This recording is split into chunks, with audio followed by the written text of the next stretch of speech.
all seen the news by now. Tragic shootings in Paris a few days ago. If you want a bit more information, if you just look here.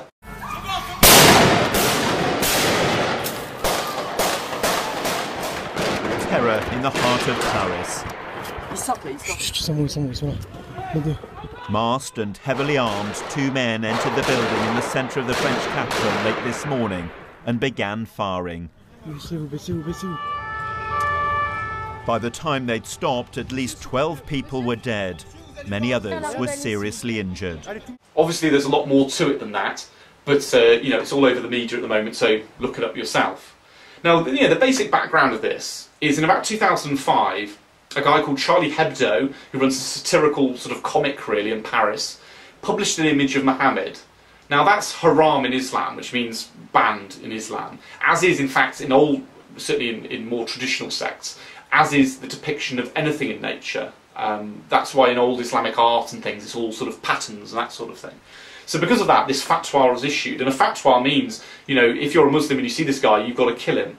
Now, of course, this comes from an individual, and he wants all Muslims to obey it, but of course they won't. And bear this in mind, don't think this is all Muslims, because it isn't. But somebody did, and on that day, somebody took a select-fire AK-47 and just went nuts in Paris and started shooting people.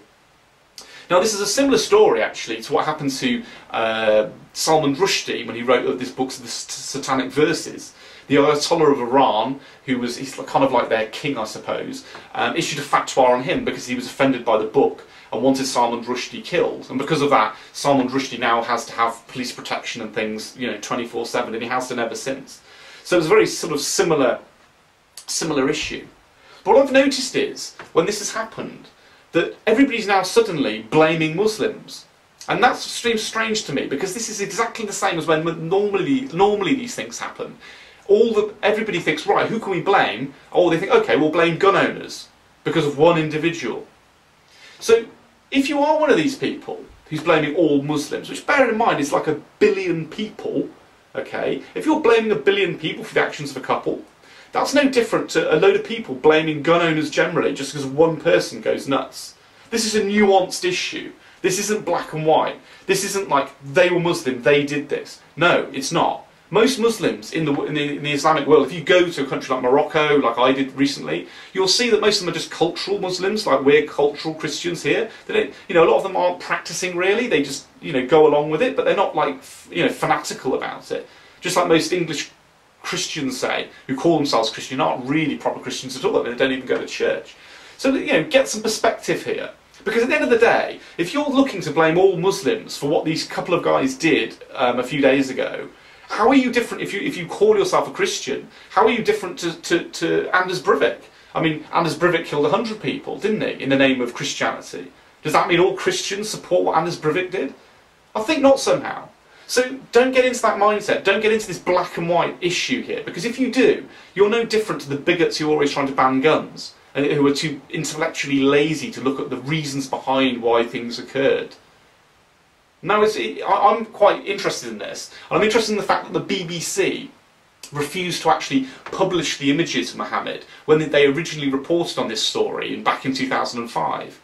Why didn't they? After all, it's not like they're supporting making images of Muhammad by doing so. All they're doing is reporting the news.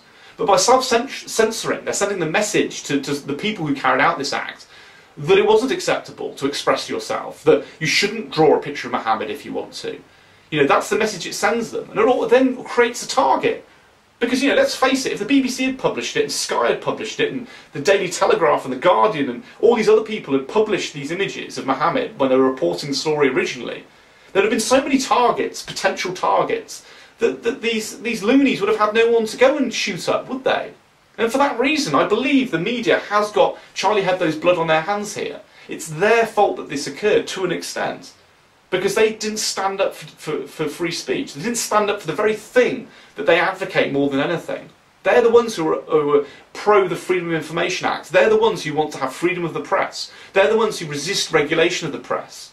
But when it came down to it, when it came down to actually fighting for your right the way our forefathers did in World War I and II, where you're actually willing to potentially lay down your life for a basic freedom that is not negotiable, they just rolled over, didn't they?